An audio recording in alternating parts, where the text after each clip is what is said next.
7. La ley de la adversidad. Permítame ahora considerar este importante tópico de la fe bajo fuego, desde otra dirección. Cuando tenía 10 años de edad leí mi primer libro sobre las estrellas y los planetas, y desde entonces me he sentido fascinado con el tema de la astronomía. Lo que capturó mi imaginación fue el tamaño relativo de esas pequeñas luces parpadeantes que vemos en el cielo. Descubrí que la Tierra era un grano de arena, en comparación con los cuerpos celestes más grandes, que son nuestros vecinos. Aún estoy asombrado por las increíbles dimensiones de la creación de Dios.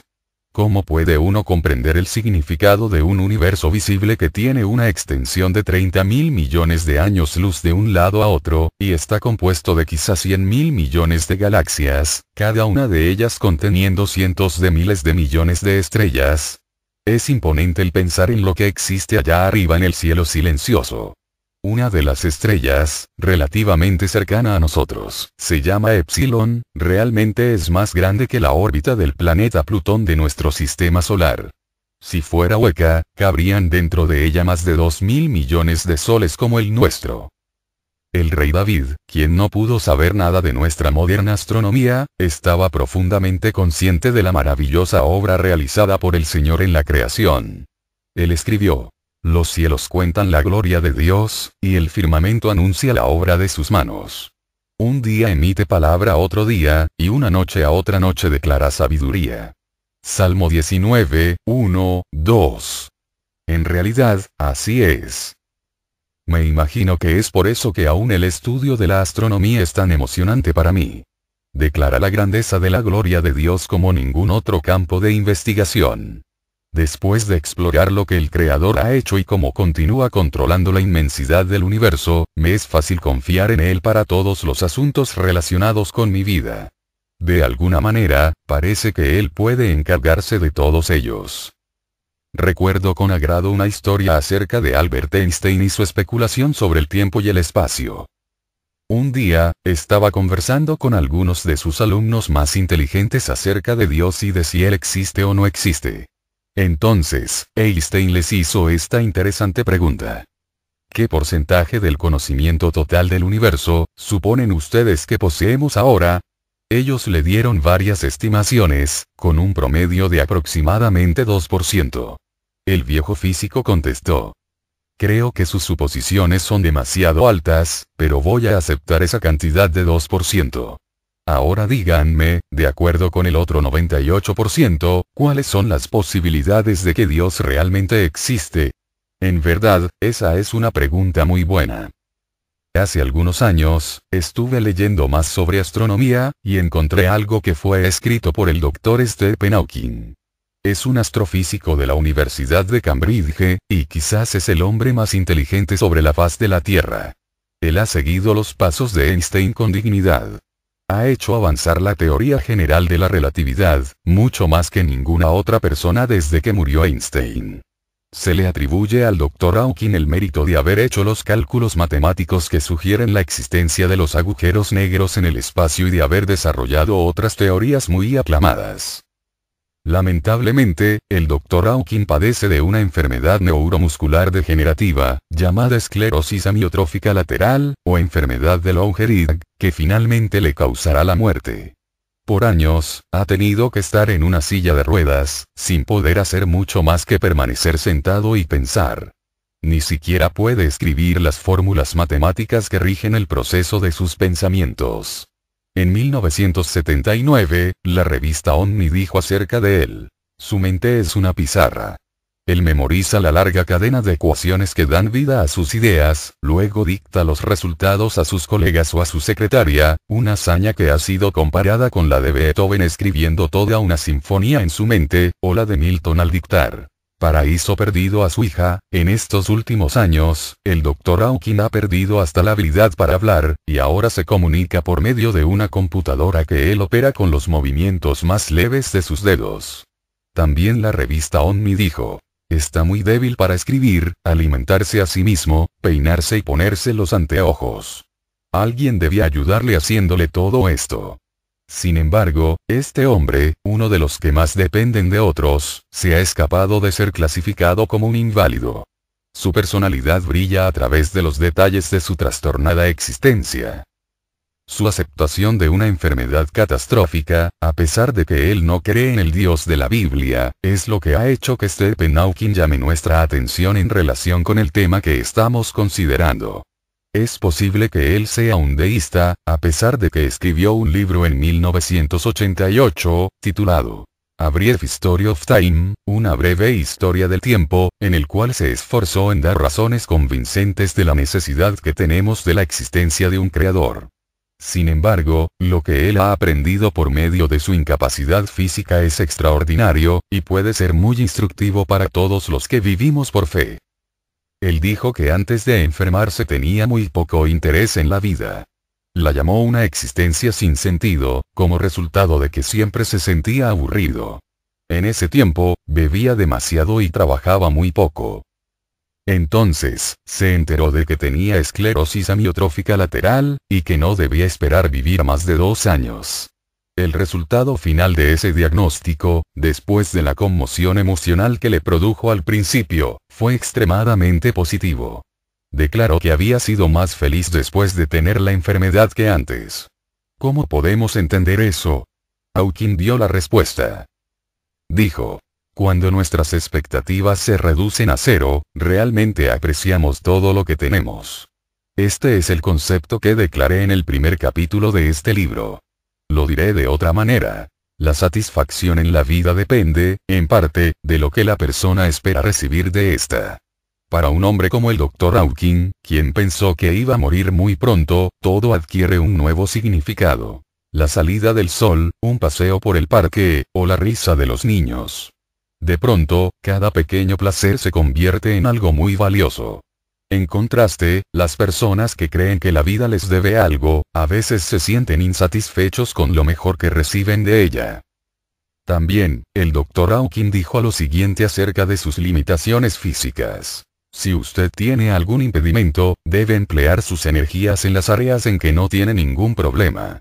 Debe concentrarse en lo que puede hacer bien, y no lamentarse por lo que no puede hacer. Y es muy importante que no tenga lástima de sí mismo. Si usted tiene un impedimento y siente lástima de sí mismo, entonces nadie va a querer tener mucho contacto con usted. Una persona que tiene alguna incapacidad física, ciertamente no puede darse el lujo de también estar incapacitado psicológicamente. Otra manera de expresar lo que dice el Dr. Hawking es que una persona que se está enfrentando con dificultades extremadamente difíciles, debe esforzarse en hacerse más fuerte. Quejarse y tener lástima de sí mismo, son reacciones mortales, aunque parezcan muy lógicas y nos hagan sentir mejor. Una persona que tiene una crisis se fortalecerá o se desalentará por medio de esta. Dentro de ciertos límites, la adversidad puede tener un efecto positivo en las personas, ayudándolas a fomentar su carácter. En cuanto a los cristianos, la Biblia dice que desarrolla la fe, Santiago 1, 2, 4. Desde hace mucho tiempo, los biólogos han reconocido este concepto, al que llamaremos la ley de la adversidad, y que obra en el mundo de las plantas y los animales. A pesar de lo extraño que parezca, el bienestar habitual no es provechoso para ninguna especie. Una existencia sin desafíos produce víctimas entre casi todos los seres vivientes. Por ejemplo, observe a los animales débiles que viven en un zoológico. Todos los días los alimentan, y lo único que hacen es estar acostados bostezando. O piense en un árbol que está en una selva tropical.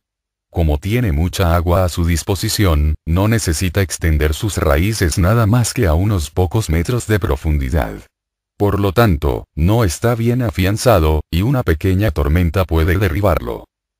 Pero un árbol mezquite, que se encuentra en una tierra hostil y árida, debe echar sus raíces a 9 metros de profundidad, o más, en busca de agua. Ni siquiera un viento muy fuerte puede hacerlo caer. Su ambiente adverso contribuye realmente a su estabilidad y vigor. Esta ley de la adversidad, también tiene que ver con los seres humanos. Algunos de los ejemplos de valor más notables han ocurrido en países que se encontraban bajo presión muy fuerte. Esto me recuerda a las naciones de Europa, en los años 40. Todas las guerras son horribles, y por supuesto no estoy tratando de quitarle importancia al sufrimiento que éstas causan. La Segunda Guerra Mundial costó 50 millones de vidas, y antes de terminar casi destruyó a todo un continente. Sin embargo, los que sobrevivieron esa experiencia horrorosas, se vieron obligados a adaptarse para poder resistir esa temporada en el infierno. Observemos los efectos de esa adaptación. Los alemanes sufrieron una terrible devastación cuando la guerra estaba llegando a su fin, tal como la que ellos habían causado a otros. Algunas de sus ciudades más importantes fueron bombardeadas las 24 horas. Por los norteamericanos durante el día y por los británicos durante la noche. Dondequiera solo podían verse la destrucción y la muerte. Había una enorme escasez de alimentos y de todas las cosas esenciales. Cuando terminó la guerra, 80% de los hombres nacidos en 1922 habían muerto, llenando al país de dolor y tristeza. Por supuesto, estas tragedias fueron resultado de la agresión nazi, pero no por eso era menos real el sufrimiento que experimentaron las familias alemanas. Lo que es extraordinario, desde la perspectiva de hoy en día, es hasta qué punto se mantuvieron firmes. No se derrumbaron. Aún en el invierno de 1945, cuando las fábricas habían sido bombardeadas, los trenes estaban destruidos y los puentes quedaron hechos escombros, la productividad de la nación aún era aproximadamente 80% de la capacidad de antes de la guerra. El espíritu de cooperación permanecía siendo muy bueno. Toda la nación seguía mostrando un firme propósito de continuar luchando, aunque los ejércitos aliados estaban apretando cada vez más la soga alrededor de Berlín. La historia de la Gran Bretaña durante la guerra no fue menos impresionante. Churchill guió al pueblo al heroísmo personal. Comenzó por hablar de sus expectativas, ofreciéndoles solo sangre, trabajo duro, sudor y lágrimas. Eso les ayudó a fortalecerse contra las dificultades. En los días más sombríos de los bombardeos aéreos, cuando su amada patria estaba en peligro inminente de ser invadida, los británicos resistieron con firmeza. Nadie estaba seguro de si se podría detener a Hitler y a sus secuaces. Sin embargo, la canción más popular de Inglaterra, durante ese tiempo inquietante, era una expresión de esperanza, no de temor.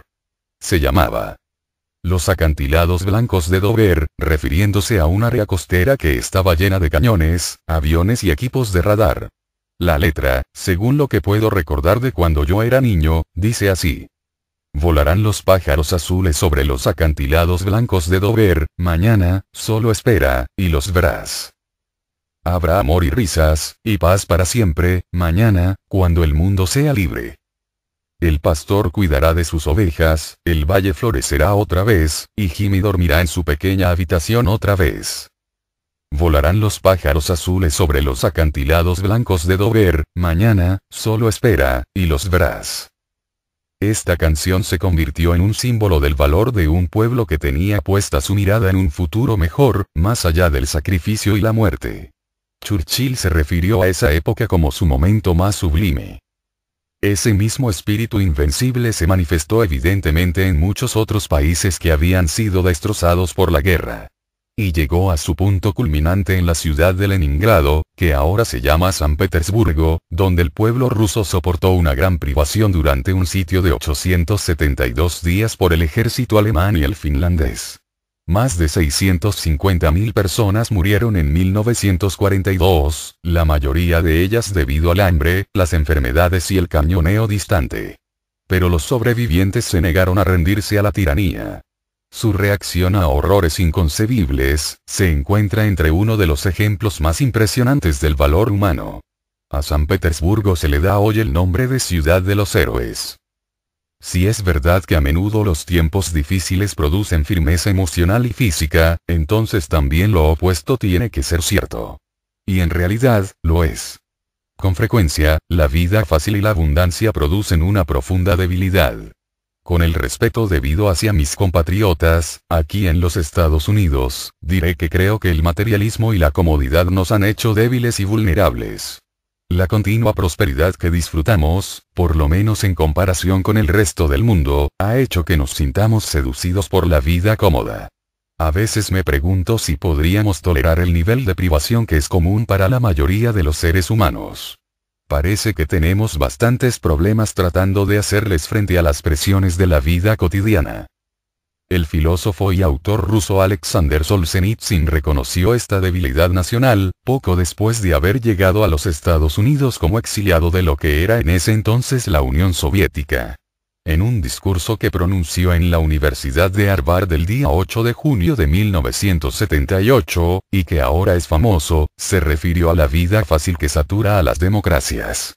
Dijo que era obvio para él, que las naciones occidentales no eran tan seguras y estables como parecían ser. Agregó que eran evidentes las señales de desintegración social en la cultura. Mencionó específicamente la falta de grandes estadistas y el comportamiento ilegal, tales como los disturbios y los saqueos que ocurrieron cuando hubo un paro del suministro eléctrico que momentáneamente dejó a obscuras a varias de nuestras ciudades. Solzhenitsyn presentó numerosos ejemplos antes de llegar a la siguiente conclusión. Esa agradable cubierta externa debe de ser muy frágil, porque el sistema social es bastante inestable y débil. Hoy en día, la tendencia a la violencia, que observó Solzhenitsyn, es una característica de los norteamericanos que ha aumentado aún más. Muy fácilmente se nos ponen los nervios de punta. A veces, las personas que manejan sus autos por las autopistas de Los Ángeles gritan unas a otras por la ofensa más insignificante. La sociedad está saturada de toda clase de violencia. Los disturbios que ocurrieron en 1992 en Los Ángeles y en otras ciudades, asombraron al mundo entero con su brutalidad desenfrenada y su vandalismo. El alcoholismo, la inmoralidad, la drogadicción, la desintegración de las familias, el abuso sexual de los niños, la pornografía, la delincuencia, la homosexualidad y los juegos de azar están más generalizados hoy que nunca. La cultura parece estar al borde de su destrucción. No se necesita mucho para hacerla desintegrar. Y esto está ocurriendo en tiempos relativamente buenos. Parece que, en realidad, la prosperidad es una mejor prueba del carácter que la adversidad. ¿Obra también esta ley entre los cristianos? No cabe duda de que así es. Observe a la Iglesia en Europa Oriental, en comparación con la Iglesia en Europa Occidental. Antes de la caída del comunismo y la apertura de las fronteras, la comunidad cristiana era mucho más fuerte bajo el dominio totalitario que en la cordialidad de la libertad. Esa verdad es increíble. La Iglesia estaba viva y bien en Polonia, Checoslovaquia, Rumania y Alemania Oriental, donde tenían muy pocas Biblias y materiales de estudio, no había seminarios y conferencias cristianas, tampoco emisoras religiosas de radio y de televisión, ni películas. La opresión comunista a que estaban sometidos los creyentes era intensa. Los pastores cuidaban de 6 u 8 congregaciones debido a la falta de líderes capacitados. Ser cristiano significaba tener que pagar un precio muy alto. Sin embargo, la fe no solo prevaleció en ese ambiente adverso, sino que floreció rápidamente. En contraste, la devoción religiosa languideció en la libertad de Europa Occidental. La apatía fue evidente de manera especial en países donde la Iglesia recibía el apoyo económico del gobierno, tales como Dinamarca, Suecia, Noruega y Grecia. Por medio de esta historia reciente, uno podría llegar a la conclusión de que la mejor manera de acabar con la Iglesia, o debilitarla, es quitar de su camino todos los desafíos. Pensemos más de cerca en esta ley de la adversidad. ¿Qué tiene que ver con usted y conmigo? ¿Podrá ser que nuestro Padre Celestial permite que sus hijos tengamos que luchar, para mantenernos fuertes? Creo firmemente que así es. Eso fue, precisamente, lo que Santiago les dijo a los judíos cristianos en el primer siglo.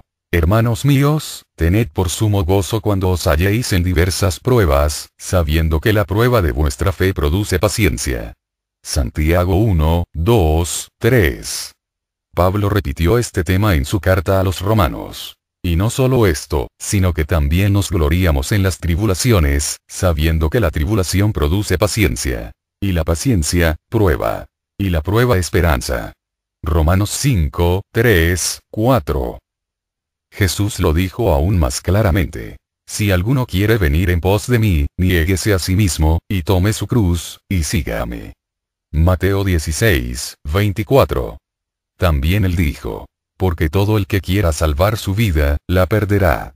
Y todo el que pierda su vida por causa de mí, la hallará. V. 25.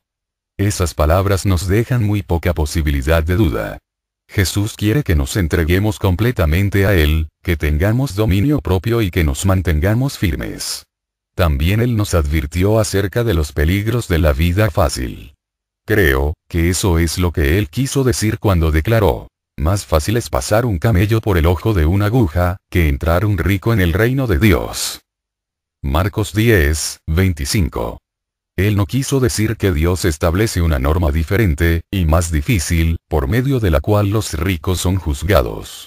Más bien, estaba ratificando que la riqueza puede hacernos depender de la comodidad que disfrutemos, y es sumamente seductora.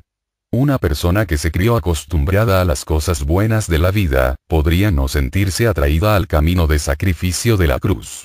Como el joven rico que se alejó de Jesús, podría ser más difícil para una persona rica el seguir a este maestro, que nos llama a realizar el sacrificio supremo. No solo es peligrosa la riqueza, sino que también lo es la adulación de nuestros semejantes.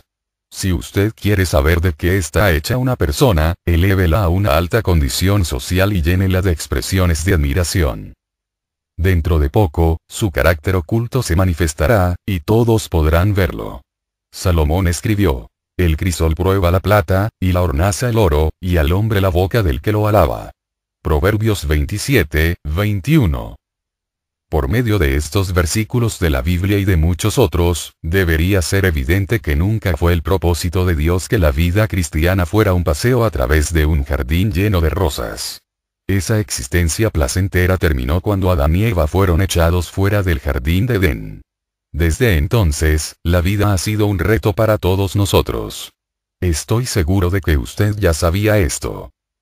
Hace varios años, me encontraba atravesando por un periodo de prueba, en el que estaba experimentando muchas frustraciones.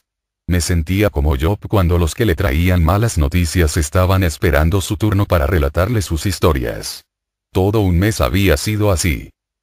Entonces, una noche en la que Shirley estaba fuera de la ciudad porque había ido a una conferencia, decidí visitar mi restaurante favorito, que era un lugar donde vendían hamburguesas con servicio para automovilistas. Eso fue antes que mi cardiólogo y mi esposa se pusieron de acuerdo para destruir uno de los placeres más agradables en esta vida. Entré apresuradamente en el auto Honda de mi hijo, sin recordar que cuando él regresó a la universidad yo había cancelado la póliza de seguro sobre el mismo. Había manejado por unas 3 cuadras cuando me di cuenta de que estaba manejando sin estar protegido con un seguro de responsabilidad civil. Pensé: con solo cometer un error tonto, podemos perder nuestra casa. Estaba a nada más 2 cuadras del lugar de hamburguesas, así que disminuí la velocidad y continué avanzando lentamente. Casi me detenía en cada esquina, mirando a ambos lados antes de seguir adelante poco a poco. Estoy seguro de que la gente pensaba que yo era un anciano que no sabía lo que estaba haciendo o un tipo raro, o las dos cosas. Llegué sano y salvo a mi querido restaurante de hamburguesas, y di un suspiro de alivio. ¿Qué quiere ordenar, por favor?, dijo la voz apagada de un adolescente a través de la pequeña caja negra en la sección de servicio a los automovilistas. Le dije al joven lo que quería, y luego avancé hasta la ventanilla. Muy pronto, el empleado estaba extendiendo una mano para darme una bolsa que olía muy bien, así que me asomé por la ventanilla del auto para tratar de agarrarla. Allí estaba yo, con casi la mitad del cuerpo fuera del auto, cuando una señora de edad perdió control de su Mercedes que estaba detrás de mí. Se le había resbalado el pie del pedal del freno y había pisado el acelerador. Aquello fue como si un tanque Sherman hubiera chocado con el cochecito de un niño. De pronto, el Honda de Ryan y yo, salimos volando por el camino de entrada, sin saber a dónde íbamos a dar. Nunca encontré la hamburguesa. Cuando finalmente el auto se detuvo, yo estaba tan aturdido que no podía ni moverme. Entonces, esta amable ancianita, de 81 años, se acercó a mi ventanilla apresuradamente para ver si yo estaba bien, y para rogarme que no llamara a la policía. Me dijo: lo siento.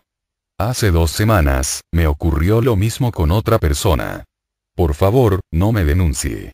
Voy a arreglarle el auto. Debería haber informado a las autoridades acerca del accidente, lo sé, pero no tuve valor para hacerlo. La señora en el tanque y yo, estábamos teniendo la misma clase de mes. Hay momentos, como este, cuando creemos que el universo entero se ha puesto de acuerdo para hacernos daño. Así que la vida es un desafío. No hay duda de que fue diseñada de esa manera. Observe cómo Jesús se relacionó con sus discípulos durante su ministerio en la tierra. Difícilmente alguien podría acusarle de haber mimado a esos hombres rudos. Imagíneselos una noche, en una pequeña barca. Usted conoce la historia. Se desató una gran tormenta mientras Jesús dormía apoyado sobre una almohada. Recuerde que varios de los discípulos eran pescadores profesionales, y que ellos sabían muy bien lo que una tormenta podía hacerle a una pequeña embarcación y a sus ocupantes. Ellos se asustaron, de la misma manera en que nos habría sucedido a usted y a mí. Pero allí estaba el maestro, tranquilo y despreocupado, durmiendo profundamente en la popa. Las olas caían sobre la proa, poniendo a la barca en peligro de hundirse. Los hombres, llenos de pánico, no pudieron soportarlo más. Despertaron a Jesús, y le dijeron: «Señor, sálvanos, que perecemos». Antes de calmar la tempestad, él les dijo a los discípulos: «¿Por qué estáis amedrentados, hombres de poca fe?». Mateo 8, 23, 26, bla. Si yo no supiera más que eso, sentiría mucha compasión por los discípulos en cuanto a lo que les sucedió en esa ocasión. ¿Quién podría culparlos por ponerse a temblar al encontrarse en medio de esa tormenta? No había guardacostas o servicio de helicópteros para rescatarlos de las agitadas aguas del mar. Si llegaban a caerse al agua en esa furiosa tormenta, eso sería el fin para ellos. Sin embargo, Jesús estaba decepcionado por su pánico. ¿Por qué? Porque el temor y la fe no van juntos. Y porque quería que ellos confiaran en Él cuando estuvieran frente a la muerte. Necesitarían esa confianza dentro de unos pocos meses. Observemos a Jesús y los discípulos en otra ocasión en la que una vez más estaban en el mar. Según Marcos 6, 45, 50, Él les había dado instrucciones de que entraran a la barca para que fueran a la ciudad de Betsaida antes que Él. Entonces, se fue a un monte cercano a orar. Al parecer, Jesús podía ver todo el lago desde donde estaba sentado, y vio que los discípulos estaban remando con gran fatiga, porque el viento les era contrario. El relato bíblico nos dice que cerca de la cuarta vigilia de la noche vino a ellos andando sobre el mar. V. 48. Desde el anochecer hasta la cuarta vigilia de la noche son 7 horas. Durante 7 horas, Jesús estuvo observando a los discípulos luchando con un fuerte viento contrario antes de ir a ayudarlos. A pesar de que no les ayudó inmediatamente, Él los estuvo viendo y tuvo cuidado de ellos toda la noche. Es evidente que les permitió experimentar la necesidad que tenían, antes de ir a rescatarles. A veces, también Jesús nos deja, a usted y a mí, que luchemos remando, hasta darnos cuenta de la necesidad que tenemos de Él. Al hacer esto, le da a nuestra fe una oportunidad de crecer y madurar. Pero podemos estar seguros de una cosa: Él siempre nos está viendo. Cuando sus propósitos se cumplan y sea el momento apropiado, Él calmará el tempestuoso mar y nos guiará seguros a la distante orilla. Permítame hacer otro comentario acerca de los escritores y los oradores que promueven la expectativa de una vida cristiana fácil. Ellos quisieran hacernos creer que los seguidores de Jesús no experimentan las pruebas y las frustraciones que tienen los incrédulos. Algunos parecen estar tan ansiosos de decirnos lo que nosotros queremos oír, que tuercen las verdades de la palabra de Dios. Quisieran hacernos creer que el Señor se apresura a actuar en el mismo momento que nos vemos frente a algún problema, para quitar de nuestro camino toda incomodidad o necesidad. Bueno, a veces Él hace justamente eso. Pero en otras ocasiones no lo hace. De cualquier manera, Él siempre está presente y tiene perfecto control de nuestras vidas. Veamos otro ejemplo de la relación de Jesús con sus discípulos, que realmente no eran tan rudos. Ocurrió la noche antes que fue crucificado. Pedro, Jacobo y Juan estaban con él en el huerto de Getsemaní. A medida que la noche fue transcurriendo, Jesús comenzó a sentirse abrumado de tristeza por lo que le esperaba. Les pidió a los 3 que se quedaran atrás y velaran mientras él iba un poco más adelante para orar solo. 3 veces, durante una hora, regresó a donde los había dejado y los encontró durmiendo porque los ojos de ellos estaban cargados de sueño. Mateo 26, 43. Como antes, expresó su disgusto por la debilidad de los discípulos. Debemos recordar que hacía unos pocos días estos hombres habían estado bajo considerable tensión. Comprendían que estar cerca de Jesús podía costarles la vida. Esa clase de peligro produce fatiga, especialmente después de uno haber estado despierto hasta las primeras horas de la madrugada. Era razonable que no fuese fácil para los discípulos el sentarse con la mirada fija en la oscuridad de la noche sin quedarse dormidos. No obstante, Jesús esperaba que ellos permanecieran despiertos, por eso les dijo: velad y orad, para que no entréis en tentación. El espíritu a la verdad está dispuesto, pero la carne es débil. Mateo 26, 41. Nuevamente, Jesús estaba exhortando a sus discípulos a fortalecerse, es decir, a esforzarse por tener un mayor control sobre sus impulsos. ¿Por qué? Porque la carne débil es más vulnerable a la tentación. A través de la Biblia vemos constantemente este ejemplo. El Señor quiere que su pueblo sea fuerte. Lea de nuevo la historia de los hijos de Israel errantes por el desierto, perdidos, sedientos, sucios y sin hogar. Se cansaron de comer el mismo alimento aburrido, el maná, y se pusieron a desear regresar a Egipto. Posiblemente yo también me habría quejado de todas esas frustraciones, si me hubiera encontrado en una situación como esa. Pero observe lo que dice en Números 11, 1. Y el pueblo comenzó a quejarse en la adversidad a oídos del Señor. Y cuando el Señor lo oyó, se encendió su ira, y el fuego del Señor ardió entre ellos y consumió un extremo del campamento, y bla.